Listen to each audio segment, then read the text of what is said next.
السلام عليكم ورحمة الله وبركاته. معكم أمل من قناة طبختك مع أمل. اليوم حنسوي حلا لذيذ جدا بجوز الهند والسميد. بس خليني أذكركم قبل ما أبدأ، لا تنسوا الاشتراك في قناتي، لا تنسوا اللايكات، ولا تنسوا تدعموني. ويلا خلينا نشوف المقادير مع بعض. عندي هنا طبعا الكوب نفسه استخدمته. عندي هنا كوب ونص جوز الهند مبشور. عندي هنا كوب سميد ناعم. عندي هنا كوب دقيق. عندي هنا ربع كوب سكر. وعندي هنا ربع كوب حليب بودرة. وعندي هنا نص كوب زبدة سايحة.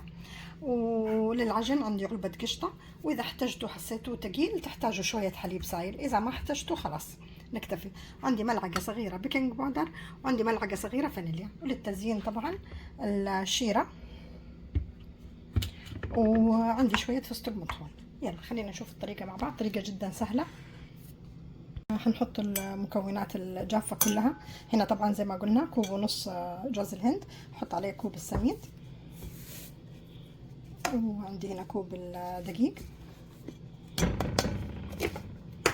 وعندي هنا ربع كوب سكر، وربع كوب حليب.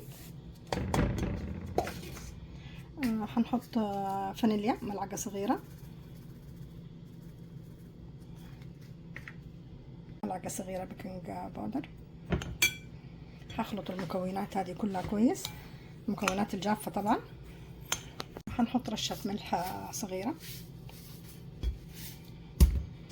خلاص الحين كذا المكونات كلها انخلطت. الحين نبدأ نحط المكونات السائلة. حطيت علبة القشطة. الحين بحط الزبدة، نص كوب زبدة. الحين بعد ما حطينا المكونات السائلة نبدأ نعجن. وزي ما قلت لكم إذا حسيتوا إنه العجينة ثقيلة شوية جامدة شوية ضيفوا لها شوية حليب. شوفوا العجينة طلعت جامدة عندي، يعني لسه ما تماسكت. فالحين حضيف لها شوية حليب، ربع كاسة حليب. نضيف شوية شوية الحليب ونعجن لما نحصل على القوام المتماسك اللي نقدر نشكله كور.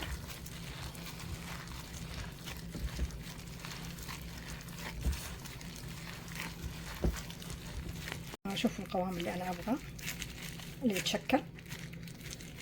هنا على صينية عليها ورق زبدة أو مدهونة. شكلت الكور بهذه الطريقة وبحطها بصفهم جنب بعض. الحين سويت الكمية كاملة خلاص زي ما انتم شايفين. الحين بدخلها الفرن. بولع عليها من تحت وفوق. أول ما تبدأ تتحمر خلاص هطلعها. شوفوا ما شاء الله تبارك الله اللون. خلاص الحين حطها في الفرن. شوفوا ما شاء الله تبارك الله وريحتها ملت البيت كله. الحين بحطها في صحن التقديم. شو تحمرت من تحت ومن فوق.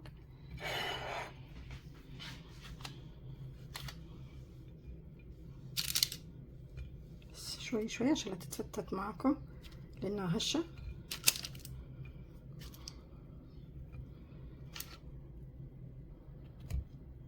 الحين هشربها بالشيرة. طبعا شوية لا تكثروا عشان ممكن في ناس ما يحبوها حارية مرة يعني.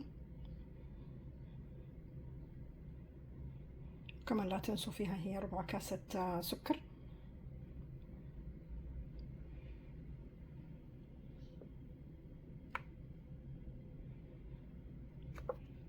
الحين بنزينها بالفستق الحلبي.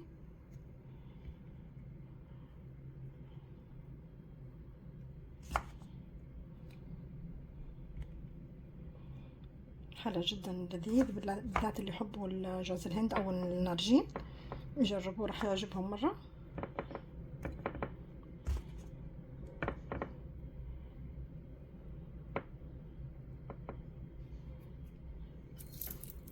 إذا عندكم الورد المحمدي كمان تقدروا